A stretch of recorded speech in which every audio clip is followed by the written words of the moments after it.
आज माननीय सदन में बागवानों का एक बहुत बड़ा इश्यू आया था, जिसमें मूल रूप से बात थी कि मंडियों में सेब का रेट एकदम क्यों गिर रहा है और क्या इसमें किसी की मिलीभगत है। एक ही दिन में 1000 रुपए पर पेटी गिर रहा है।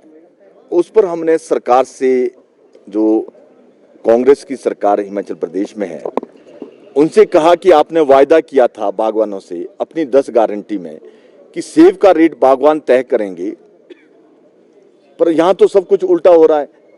यहां बागवानों का एक ही दिन में 1000 रुपए रेट आप डाउन कर रहे हैं।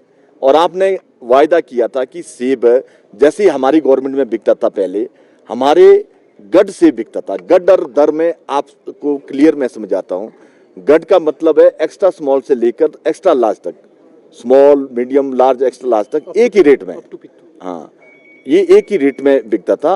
अब ये बेच रहे हैं, ये दर के हिसाब से बेचते हैं। लार्ज का अलग, मीडियम का अलग, स्मॉल का अलग। और हिंदुस्तान की किसी मंडी में नहीं बिकता दर के हिसाब से। हिंदुस्तान की सब मंडियों में गड के हिसाब से बिक रहा है। इसमें भी बहुत बड़ा एक बागवानों के साथ धोखा हो रहा है। और जो आपने कहा कि इंपोर्ट ड्यूटी, इंपोर्ट ड्यूटी के बारे में इन्होंने कहा। मैं आप सबके ध्यान में लाना चाहता हूं, स्वर्गीय श्री अटल बिहारी वाजपेयी जी ने 50 से 75% ये इंपोर्ट ड्यूटी की थी। और जैसे ही कांग्रेस 2004 में हिंदुस्तान के अंदर आई, 2008 में आनंद शर्मा जी वाणिज्य मिनिस्टर थे, मैं लेटर भी उसका प्रोड्यूस कर सकता हूं, उन्होंने इसको 75 से 50 किया। फिर जब भारतीय, ये कांग्रेस वाले कहते कि हम बहुत हितैषी है, आप देखो 2004 से पहले भी हमने किया था 50 से 75, और जैसे ही 14 में हमारी सरकार आई फिर हमने इसको 50 से 75 किया। पर इंटरनेशनल में इसमें दिक्कत आई कि जो आपकी फॉरेन ट्रेड होती है, उसमें एक साइन आपने एग्रीमेंट किया है, वो सिर्फ एक कंट्री का नहीं होता है, वर्ल्ड लेवल में उसमें बहुत सारी कंट्रियों का इकट्ठा साइन होता है कि जो फ्रूट होंगे उसमें 50% से ऊपर इंपोर्ट ड्यूटी कोई देश नहीं लगाएगा। वो साइन अगर आनंद शर्मा जी ना करते तो हम इसमें बाध्य नहीं थे, और इस वजह से हम बाध्य हुए। जो आनंद शर्मा जी की गलती है वो बागवानों को भुगतनी पड़ रही है।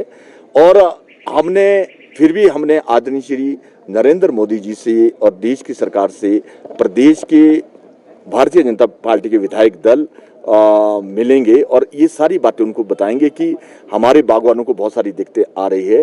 जो स्पेशली ईरान और टर्की का सेब आ रहा है, वो बिल्कुल अफगानिस्तान के रास्ते से आ रहा है। अफगानिस्तान फ्री टीडी है, उसको बैन करके आप हिमाचल प्रदेश के सेब को तभी ज़्यादा महत्व मिलेगा जब ये बाहर की इंपोर्ट ड्यूटी ज़्यादा लगाकर इंपोर्ट सेब रोका जाए।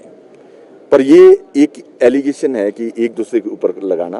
वास्तविकता ये है कि बागवान हिंदुस्तान की सबका स्वास्थ्य का ध्यान रख रहे हैं। सेब खाने से सब स्वस्थ हो रहे हैं, पर जो स्वस्थ हो रहे हैं, कांग्रेस जो सत्ता में बैठी है, पर स्वस्थ होने और सत्ता में आने पर बागवानों का बिल्कुल ध्यान नहीं कर रही, बागवानों का शोषण कर रही है, बागवानों को डरा धमका रही है। ये बहुत गलत बात है।